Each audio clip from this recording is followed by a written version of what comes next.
guess what happened 5 years ago? You see, at the 20-year mark, there was talk of retirement. And at 21, 22, 23, and even 24. But it wasn't time yet. He still had more to give. So here we are, 5 years later, to celebrate and recognize Drew's 25 years of service in the Coast Guard. It is true that today is his day. Today is the day we celebrate him. Yet, in a way, it feels like the kids and I are also retiring from the Coast Guard. And we are. As a member of the Reserve Force and having to travel quite some distance for drills, our family never really gets to know you, the folks that Drew has spent countless hours working with and for, leading and following, solving problems with, making a difference with, celebrating success with. And rest assured, I get to hear about you. But no worries, it's all good stuff. Each and every time he returns from a series of drills, he is more energized and enthusiastic about his service and role in the Coast Guard than before. I'm not sure what you actually do to him when he's here, but whatever it is, it worked. I want to thank each and every one of you for the support you have given him while serving away from home. Thank you for your friendship, the meals, the hospitality, and even the fishing adventures now and then that you have shared with him over the years. Although his drills have taken him from home, it helps us to know he has you when he's here. And I can tell you from the brief introductions and conversations I have had with some of you over the past few days, it's a pretty special group of people. And I can see why it was so difficult for him to make this decision to move on to what's next. I want to briefly share with you a few things that I have learned along the way. I learned that Coast Guard phone calls are never as short as I'm told. I learned that responding to Coast Guard email goes well beyond my bedtime. I learned that flying through the Detroit airport takes 2, sometimes 3 days longer than any other airport in the United States.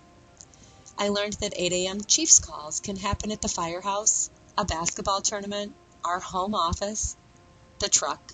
Really, they can happen anywhere. I learned that I'm a problem solver. I'm a master scheduler. I'm resourceful. And I can run a household all by myself for months on end. How do I know? The Coast Guard has tested me over and over and over again. And guess what? I passed. I learned that the Coast Guard has made my husband a better leader, given him opportunities to make a difference, to grow personally and professionally, to learn, and most of all, to do what he loves. I learned that non-military families think we're kind of crazy and wonder why we continue to serve. I also learned that trying to explain to these folks why we serve, why we continue to sacrifice, is nearly impossible. I learned that kids only get sick when it's drill weekend. And I learned that historic snowfalls, thunderstorms, freezing temperatures, flooded basements, they only happen during a drill trip too. I learned that being a military spouse isn't easy. The time when others need our servicemen and women most is not very convenient for us. Like when you have a 2-month-old baby at home and you find out you're going to be raising 3 kids by yourself for 4 months while working a full-time job, and your husband will be missing Christmas for what feels like the millionth time. I learned that adjusting to deployments and homecomings has made us stronger. I learned that being a Master Chief is kind of a big deal, and that if you say it really fast, it kind of sounds like Mischief Chief, which could be relevant in the case of this Master Chief. But I also learned that it's not about me, and it's not about you, and it's not about the Master Chief. Well, not usually. It is about doing what you love, making a difference, and it's for the greater good. But just remember, honey, I'm the greatest good you're ever gonna get. On a more serious note, my husband has had an amazing career. His passion, his drive, and his dedication have served as a model to countless servicemen and women, to me, and our children.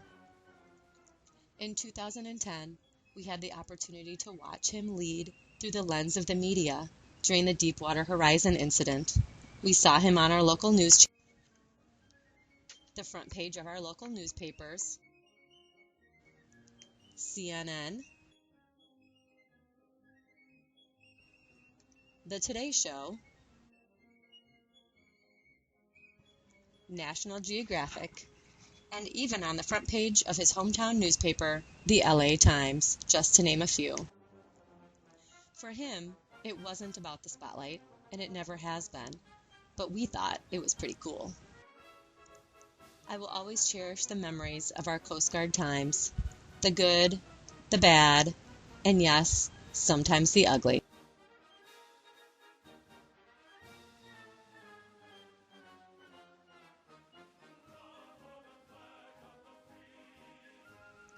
But most of all, I will miss the pride that swells in my heart when I tell people that my husband is a Master Chief of the United States Coast Guard, and I couldn't be more proud to be a military wife. Congratulations, Drew.